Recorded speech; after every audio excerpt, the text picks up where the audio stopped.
Welcome back to On the Roll with Matt. Today, I want to talk about something deeply personal to me, something that has shaped my life in more ways than I can count. I want to talk about being 17 years sober and how working the 12 steps from day one until now has not only helped keep addiction at bay, but has also helped me deal with my hurts, habits, and hangups, and in turn, helped me deal with my disability too. This week, I was talking with a friend about relapse, recovery, and how important it is to genuinely work the steps, not just talk about them, not just admire them from a distance, but really work them honestly, humbly, even when it hurts, even when it brings pain and trauma to the surface, even when it forces you to face parts of yourself you would rather keep buried. Because the truth is, addiction is often not the real root, it is the symptom. It is the expression of deeper wounds, deeper pain, deeper brokenness. It often grows out of the things we keep hidden in the dark, the things we never fully face, the things we build our own version of reality around just so we can survive. And let's be honest, this world does not always make room for your reality. It does not always slow down enough to understand your pain. It does not always know what to do with your struggle, your grief, your trauma, your disability, or your healing. So, a lot of people learn to bury what hurts them. They numb it, they avoid it, they run from it. I know that pattern well. My friend and I joked about that old saying, you can lead a horse to water, but you can't force it to drink. And then we laughed and said, if you do force it, you'll drown it. Funny as that is, there's a hard truth in it. No one can do recovery for you.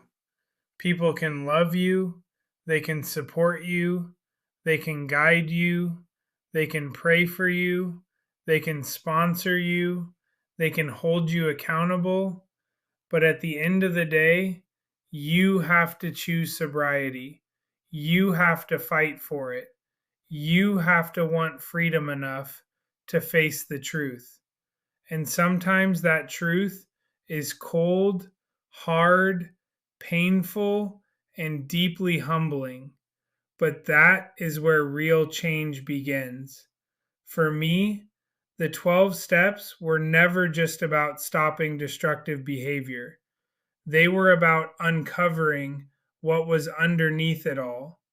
They taught me that if I wanted real freedom, I had to stop blaming everything outside of me and start getting honest about what was going on inside of me. That means looking at resentment, looking at fear, looking at shame, looking at pride, looking at the stories I told myself, looking at the pain I carried, looking at the parts of me that were wounded and still trying to survive in unhealthy ways. And that kind of work is not easy. It takes courage. It takes surrender. It takes prayer. It takes humility. And it usually takes other people walking beside you, whether that is a sponsor, an accountability partner, trusted friends, or all of the above. Because liberty is often found in the places we are most afraid to go. The things that hold us down do not usually lose their power just because we ignore them. They lose their power when we bring them into the light, when we name them, when we confess them, when we take responsibility for them, when we let God and other safe people meet us there. That is true in addiction. That is true in healing. And honestly, that has also been true for me in living with disability. Because disability does not just affect the body, it can affect the mind, the emotions, the spirit. It can stir frustration, grief, anger, fear, self pity, exhaustion, and all kinds of internal battles. If I am not careful, those things can build up fast. And if I am not grounded, if I am not honest, if I am not surrendered, those hurts and fears can start shaping the way I see my life.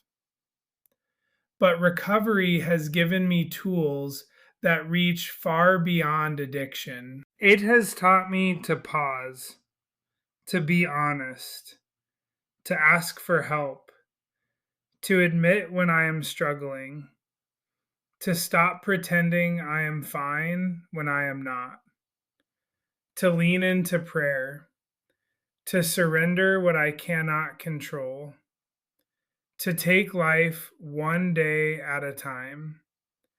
That phrase can sound simple, but it is powerful. One day at a time means I do not have to carry tomorrow before it gets here. I do not have to solve my whole life in one moment. I do not have to be healed all at once. I do not have to be fearless. I just have to stay honest, stay surrendered, and stay willing today. Today, I can choose sobriety. Today, I can choose truth. Today, I can choose prayer. Today, I can choose not to run. Today, I can choose to keep going. And sometimes that is the miracle, just staying in the fight. So if you are struggling right now, whether it is addiction, trauma, emotional pain, disability, or the weight of life itself, I want to encourage you, do not settle for surface level healing. Do not keep building your life around what needs to be brought into the light. Real freedom costs something. It asks for honesty, it asks for surrender, it asks for courage, but it is worth it. You have to fight for your sobriety. You have to fight for your peace. You have to fight for your healing. And sometimes the greatest fight is simply refusing to go back to what once kept you numb. 17 years sober has taught me this. Freedom is not found in avoiding the truth. Freedom is found in facing it with God, with support, with humility, and one day at a time. Thanks for rolling with me today on the Roll with Matt. If this spoke to you, share it with someone who might need it, and I'll see you next time.